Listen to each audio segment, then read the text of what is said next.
Ok? Então a oratória é isso, a arte de falar bem em público.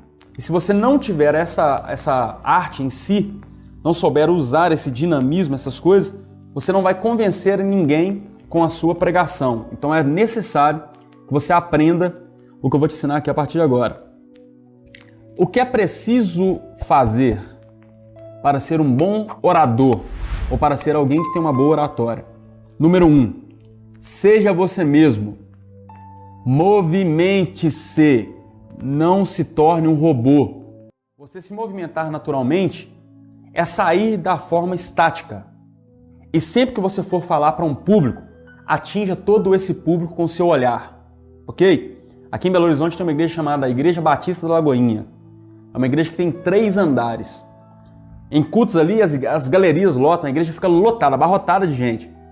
Imagine eu pregando e olhando somente para quem está na minha frente. Eu não vou atingir quem está em cima. Então, quando você estiver falando, microfone na mão, movimente-se, olhe para cima, olhe para os lados, olhe para quem está do seu lado, olhe para quem está atrás, olhe para quem está na frente, olhe para todo mundo e mostre que você tem o domínio daquela oratória, o domínio do convencimento. A base da oratória é a arte de falar bem em público, de forma eloquente, sendo uma forma específica de comunicação. Tem gente que confunde eloquência com grito. Eloquência não é grito. Eloquência, ser eloquente, é ser convincente. É você conseguir colocar a sua ideia na mente de quem está te ouvindo. Vamos supor, já viu um político? Os maiores oradores são os políticos. Eles fazem aquele show, falam, choram quando é preciso, se derramam no chão quando é preciso e convencem as pessoas a votarem neles. E já percebeu que na maioria das vezes eles não cumprem o que prometeram? É porque eles usaram técnicas de oratória para convencer de maneira eloquente quem os escuta e fazer com que eles entreguem para ele o que ele quer. Ser eloquente é ser isso, não enganador, mas ser alguém que convence com a base daquilo que eu tenho para oferecer, ok? É que a base de um bom pregador e de uma boa pregadora é ser membro e membra de uma igreja e ter uma cobertura espiritual para ser liderado por um pastor ou uma pastora. É impossível ser um bom pregador, é impossível ser uma boa pregadora se eu não tiver uma cobertura espiritual. Nós estamos vivendo uma geração de pessoas que são pregadores, pregadoras, cantores, cantoras desigrejados. E não se assuste com o que eu vou te falar. Esse tipo de pessoa, eles enfrentam o diabo com o peito aberto, porque ele sai para levar o evangelho e Deus usa. Mas eles ajudam com a palavra de Deus famílias serem libertas, filhos serem transformados, casamentos serem restaurados. E quando o diabo vai os atacar, eles não têm algo que estão o cobrindo. E é por isso que muitos caem, muitos param, muitos desistem, porque não tem uma cobertura, alguém lutando junto com ele, orando por ele ou por ela. E isso é uma base que é fundamental na vida de qualquer pregador ou qualquer pregadora. Tomar ceia, ofertar, dizimar e principalmente aprender para poder ensinar. O número 2 do que eu quero destacar aqui é ter a sua identidade. Não importa se você é mais agitado, não importa se você é mais parado, não importa se você fala muito alto, não importa se você fala muito baixo. Isso são coisas que você vai trabalhar no decorrer do seu ministério. Mas é fundamental que você seja você. É fundamental que você seja você. Eu me lembro que quando eu comecei, eu imitava muito um pregador. Eu gostava muito do jeito dele e me ajudou demais. Porque não é errado você se espelhar em alguém.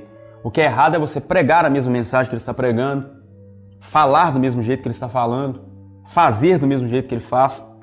Eu conheço pregadores que imitam até a língua estranha do pregador que eles admiram. E isso é falta de identidade.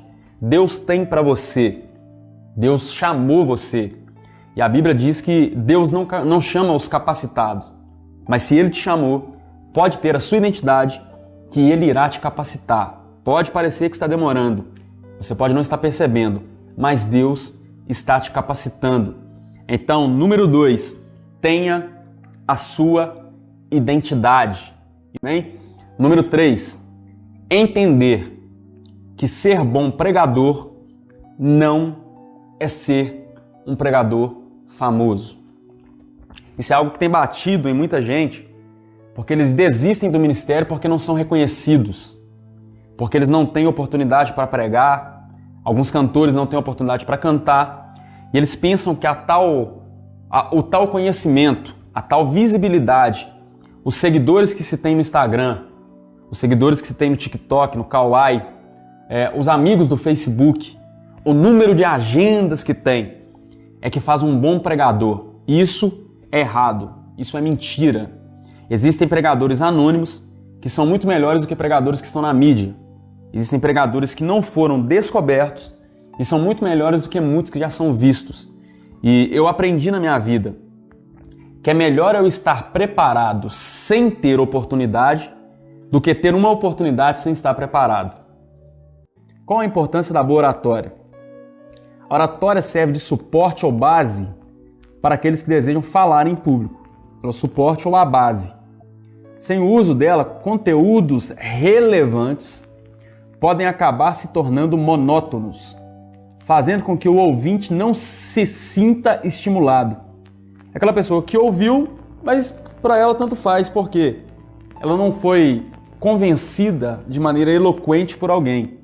Então, saber usar as técnicas que eu vou te ensinar aqui vai fazer com que as pessoas escutem a sua pregação e não esqueçam ela mais. Tem pregações que eu preguei há mais de 5, 6 anos atrás e às vezes quando eu encontro com alguém que estava naquele culto, eles ainda falam, poxa, eu lembro daquela pregação. Por quê? A forma de eloquência convenceu, além principalmente da atuação do Espírito Santo de Deus, que é totalmente diferente. Sem a atuação dele, não adianta eloquência, não adianta nada. Então aqui nós estamos falando da parte física, das partes técnicas, das partes estratégicas. Terceiro ponto, falar mais de você do que da Bíblia. Deixa eu te ser sincero, eu gosto muito quando o testemunho que uma pessoa está contando no meio de uma pregação casa com o texto. Isso é muito bom, eu uso, você pode usar, é viável que você faça isso, mas ninguém está indo para a igreja para ficar ouvindo quantos carros você tem, quantas casas você tem, quanto você tem no banco, o que você conquistou. Eles estão indo para ouvir a palavra de Deus. Então fale menos de você e mais da Bíblia. Se prepare para ter mais conteúdo de Jesus, de Deus, do que de você. Um dos piores erros que os pregadores dessa atualidade têm cometido é o erro de falar mais deles do que de Jesus, mais deles do que da palavra, mais deles do que de Deus. Eles se esquecem de Deus, se esquecem de Jesus para falar deles. O seu eu não importa. O que importa é o Deus da igreja. O que importa é o Salvador da igreja. Então não cometa o erro de falar mais de você do que da Bíblia. Nesse quarto módulo, nós vamos falar de algo muito importante mesmo. E qual importância tem? Uma das mais significativas para você não só entrar por uma porta, mas para mantê-la aberta.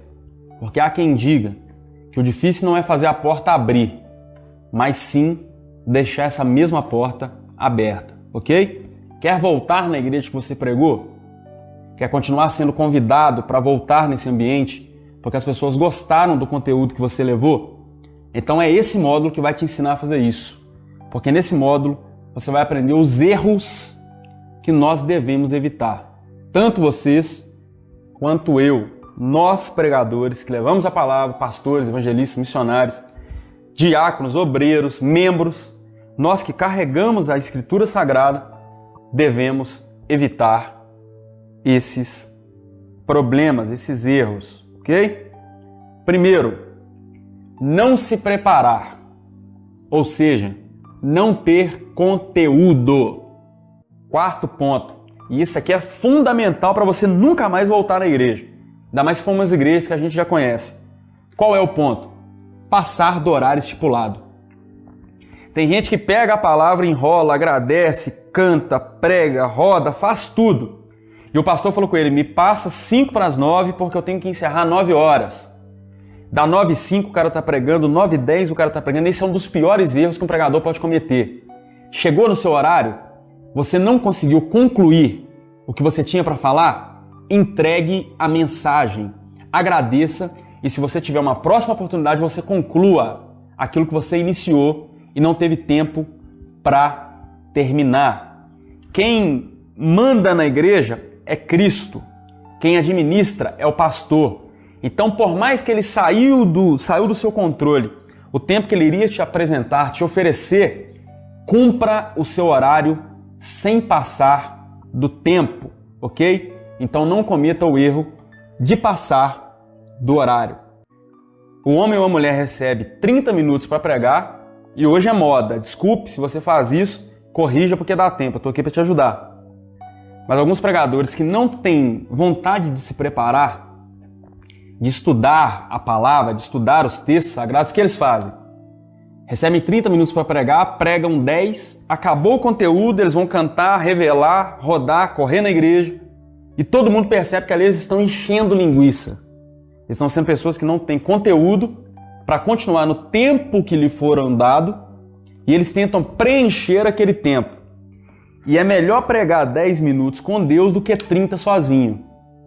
Então entenda isso.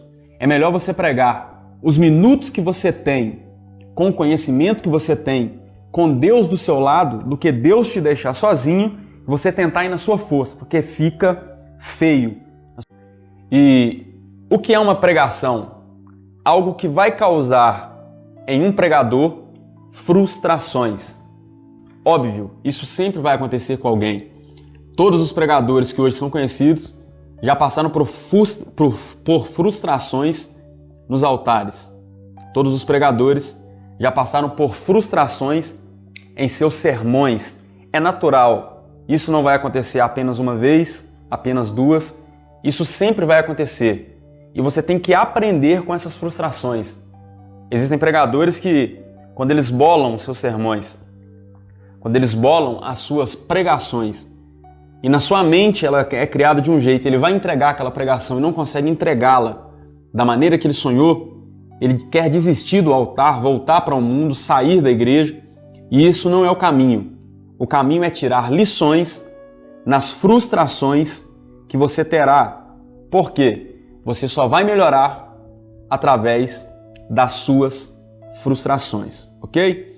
Pregação é do termo pregar. E o que é pregar? Fixar. É a mesma coisa de você pegar um prego e colocar na parede. Você está pregando. A pregação do Evangelho é a fixação do Evangelho em alguém. E sendo assim, a pregação traz para todos uma responsabilidade. Qual responsabilidade é essa? A responsabilidade de entender o que é que eu estou pregando em alguém. O que é que eu estou fixando em alguém. É por isso que um pregador tem que ter conhecimento do que ele vai falar. Ele tem que saber o que ele vai falar.